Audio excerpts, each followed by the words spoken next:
Towns movement, providing inspiration, encouragement, networking, training, and support for approximately 164 official transition initiatives in 39 states throughout the US.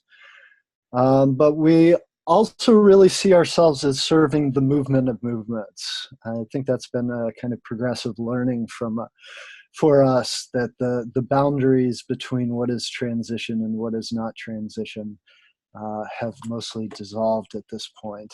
And so we work with people from all over the country. And we are very proud to be a longtime active member of the Thriving Resilient Communities Collaboratory, regularly partner with other members, and it's just been a pleasure to be part of this process for the last 2 years. Everybody's doing such fantastic work here. It's a pleasure to hear about it all. So why Ready Together? Ready Together emerged in response to the needs and desires of grassroots leaders who, like all of us, are noticing that there are more frequent and intense natural disasters supercharged by climate change, and that we need to expect more and more in the future, that this is becoming more and more a part of our personal reality. And most of us are still currently unprepared. You know, we could think about ourselves, or we could think about our families or our neighborhoods. How prepared are we for the next fire, hurricane, flood, etc.? And although local governments, the Red Cross, community emergency response teams can be very useful resources in this, not enough people are taking advantage of them. And they're often focused either on individual households or on large-scale disaster relief. So we believe that Ready Together can fill an important niche here by harnessing the power of community to build relationships that are often our greatest asset in these emergencies. And a case in point was, I was just reading about the Camp Fire, and that 60% of people who died in the Camp Fire were either elderly or disabled, lacking social connections.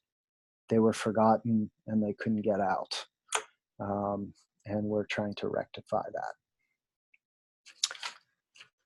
So the program will bring neighbors together to explore practical, no-cost and low-cost actions.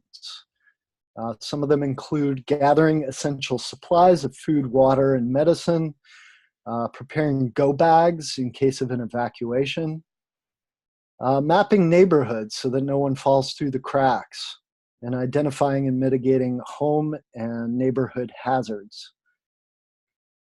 Developing emergency response and contingency plans to facilitate calmness and clarity in chaotic times, including hands-on strategies for specific crisis situations, and ways to connect with the resources that are already out there, such as fire departments, community emergency response teams, and other support structures. So what's going to make this project really successful? One thing is that it's modeled after our Transition Streets program that we launched in 2015. So far, we estimate that this has spread to 1,300 households nationwide, with each household saving an average of around $1,000 a year and about 1 ton of carbon per year. But with Ready Together, we are not going it alone.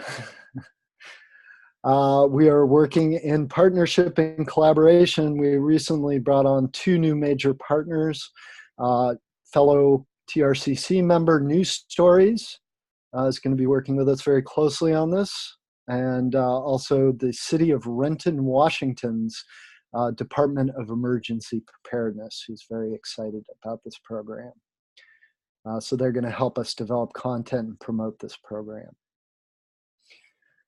Also, because we realize that historically oppressed, marginalized, and disadvantaged communities typically bear the brunt of climate-fueled disasters, we'll be hiring 2 POC and LGBTQ editors to ensure that the curriculum is as relevant and useful as possible to people from all walks of life. And finally, our initial pilots are going to be focused on the most vulnerable frontline communities. So our plan is to supplement this handbook with workshops and webinars, outreach and facilitation guides, a curated collection of supplemental resources, and a community of practice to help those facilitators and organizers on the ground. We'll be launching at least 6 pilots for at least 60 households in early 2020 after the handbook is done with its initial development, followed by a public launch in the fall of 2020. And we believe the potential for adoption for this program is huge. We're not talking about just transition initiatives or our partner organizations, but looking at neighborhood associations, communities of faith all over this country. This is just so needed. Okay, we're at time. Okay, just one Take your time. last Yeah. thing. So there's also potential for this to be replicated internationally through our connection with the International Transition Network. And last thing, I know that the pool of funding this year is smaller than expected, but we could really use the help of TRCC and the Threshold Foundation. We raised about $6,000 for this program last year through a crowdfunding campaign that's taken us this far, but to really bring it to life, we need some more financial support. So thanks for your time. Thank you, Don. So I'll set the timer for questions. Feel free to popcorn style or raise your hand.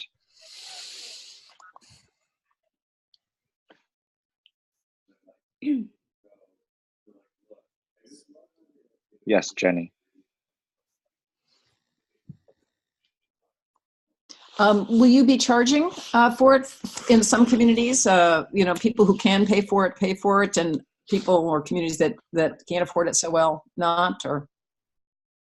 Well, in the initial pilot phase, we're going to actually be paying pilot coordinators to support them and ensure that we get good feedback for revising the final edition of Ready Together that goes out in the public launch. We will also be paying for the printing of the handbooks. What we're doing with Transition Streets right now is that we have a free download for official transition initiatives. I think it's $20 for other community groups. There's a sliding scale. But we may choose to revise that pricing structure as we get closer to the public launch. Yes, Linnea. What's the difference between Ready Together and the street initiative? Transition Streets is mainly focused on household sustainability. So people come together for 7 sessions to look at their food, energy, water, waste, transportation, etc. But it's very similar in that it's a guided handbook full of a number of different suggestions in each area for ways that people could shrink their environmental footprint, and including lots of low and no cost actions. Don? Yeah. I'm curious how many active transition initiatives there are in the US. You said there were 144 official ones, but I know there's only like 2 in Northern California that are kind of active. Yeah, so there's 164 official transition initiatives. I went through and did a some research last year. About 1/3 are still strong and active.